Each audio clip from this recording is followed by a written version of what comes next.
Welcome back, guys, to The Real Life with Big John and Steffi. I'm Big John. And I'm Steffi. And we're in upstate New York, or central New York, in Syracuse, just south of Syracuse, at Silver Spring Farm. It's a 110-year-old Jersey dairy located just southwest of Syracuse. Yeah. So we're going to walk through their milking parlor, a couple of their calf rooms, and so his great-grandfather started this farm, and they're continuing it on. So join us today as we walk through with their family and continue that legacy that they have, hopefully pass it on to their children. Stay tuned and enjoy the show. So this is our milking facility. We used to milk 109 in here, but since we've downsized here, one wing of the barn we use for dry cows, and the other here we use for the milking cows. They go out every night at about 6 o'clock, come back in at 5 in the morning. We keep them in during the days because we've got that ventilation system in the end of the barn, and in the daytime they're much more cool in here than they are outside. They get fed at TMR in here. They also have TMR and a wagon out in the pasture as well. And for those that don't know, TMR is total mixed ration. Total mixed ration. Our ration consists of alfalfa baleage, a little bit of grass baleage, a high protein soybean distiller mix with our vitamin and mineral pack in there as well. And then we also feed high moisture corn and corn silage as well. They look happy. Yeah, they're laying down and chewing their cuds. They're content. Your dad said there's 20 acres in corn over here, I think. Yeah, we've got about 70 acres of corn in this year. That's a 24-acre field up there. And then 17 acres alfalfa behind it, and then 6 more corn. The home farm's about 200 acres. We run about another 120 of rented land and other land as well. This barn holds calves from about 6 months old to calving time. We'll usually pull them out of the pen 4 there about a month ahead of time before they calve. They look good. And this facility was built for 80 head, and now that we have 55 in here, they've got a lot more room. Although they still love laying down in the scrape alleys instead of up on their stall beds. Cows will be cows, right? It's the most frustrating thing. We have nice bedded stalls all through here, and they're laying down in the middle of the floor right in the manure. Now, do you muck with skid steers? Or yes, we scrape this out every morning with the skid steer. I've seen some of those dairies go to that robot. Yep. Comes around and mucks them, but I still like driving the machinery myself. There's an Instagram page that a girl that interned here has. It's called Jersey Cowgirl.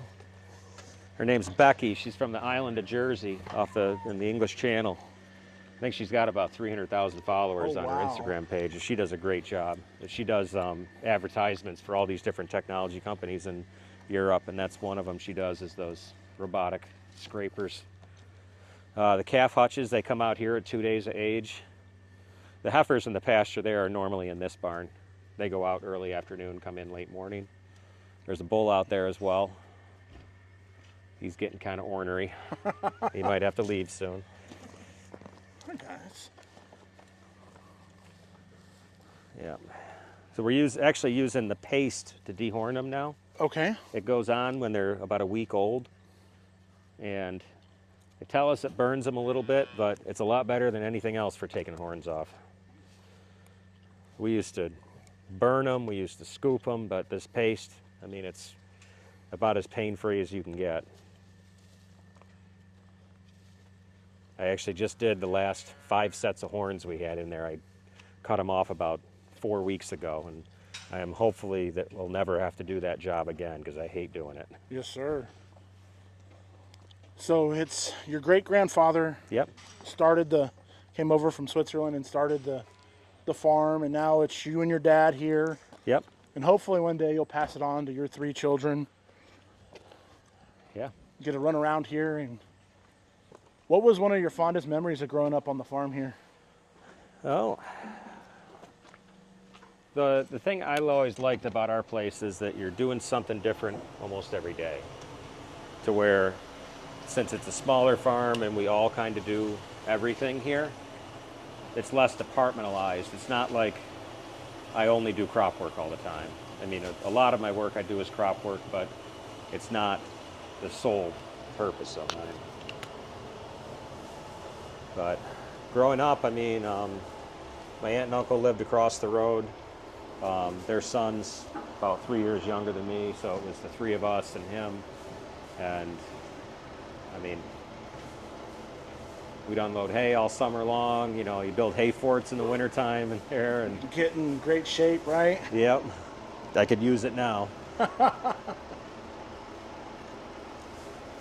always had my kids' favorite thing about the farm is coming down and seeing the cats. Well, they all serve a purpose, right? I mean, Yep, yeah, that's their favorite thing now.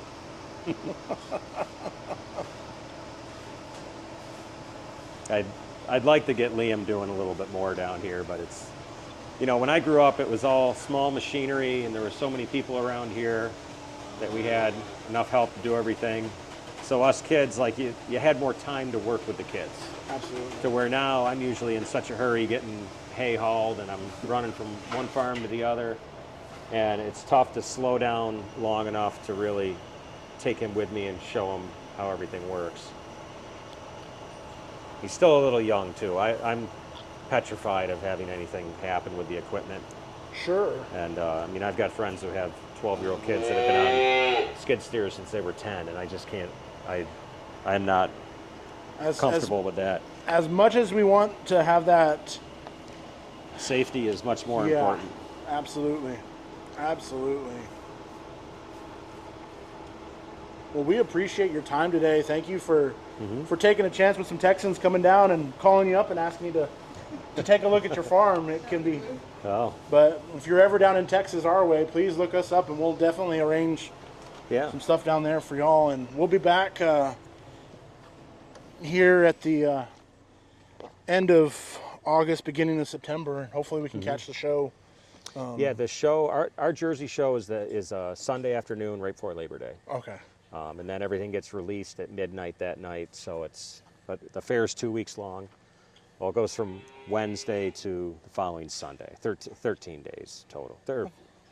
Wednesday to Monday, so 13 days total. We get about we push for about 100,000 people through the gates every day on average. It's a lot of people through there. That's amazing. We do 2 rotations. The first rotation are red and white Holstein, black and white Holstein, and milk and shorthorn, and we'll get maybe 300 head in the barn that week. The second week we're looking hopefully 400, 450 with the color breeds. Excellent. But it's a really good show, really well run, and we have a lot of fun there. I imagine so. Well, I really do appreciate it. Thank you again for taking the time with us. And like I said, you come down and you're welcome anytime with us, and we'll show you around South Texas. That sounds good. Excellent.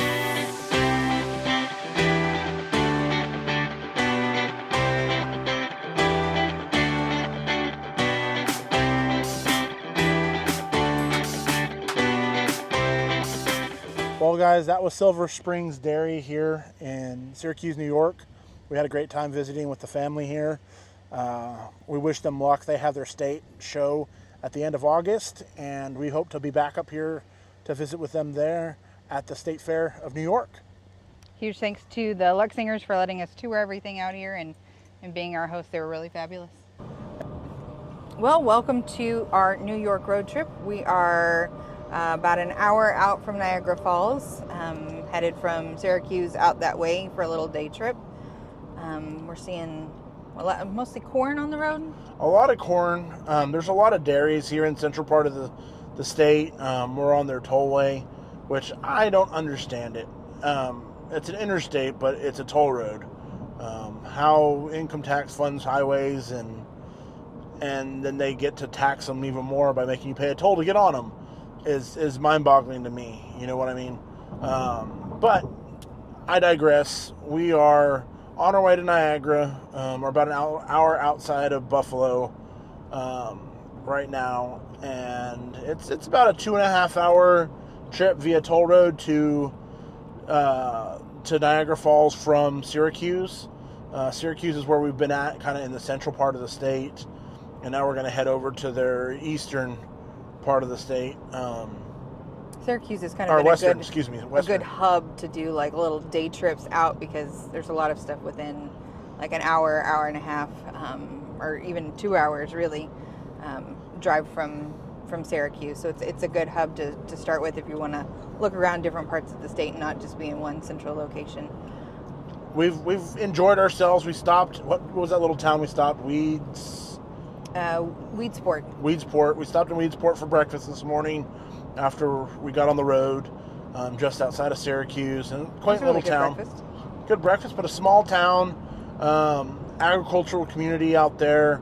We're starting to see in this neighborhood, or this part of the state, I should say, is very much conservative values. They're hardworking farmers, dairymen, agriculturalists here. And so it's beautiful. Taller trees than were normal, rolling hills. Even their power plants have been built to look like dairy barns. They kind of disguise them so that they don't stand out. Kind of blend into the landscape. They make them like red barns. So join us as we go along our day, and we'll get you to Niagara Falls and get to look at Cave with the Winds, right? Yeah, Cave of the Winds. Awesome. We'll see y'all soon.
Take a picture of the Canadian side. They don't have this power here over in Canada.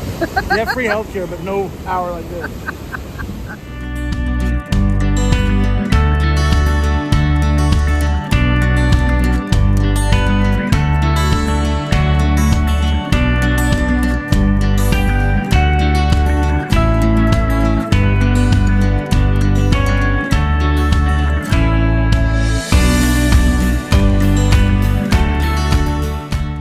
Excellent, guys, and we'll see you on the next episode of The Real Life.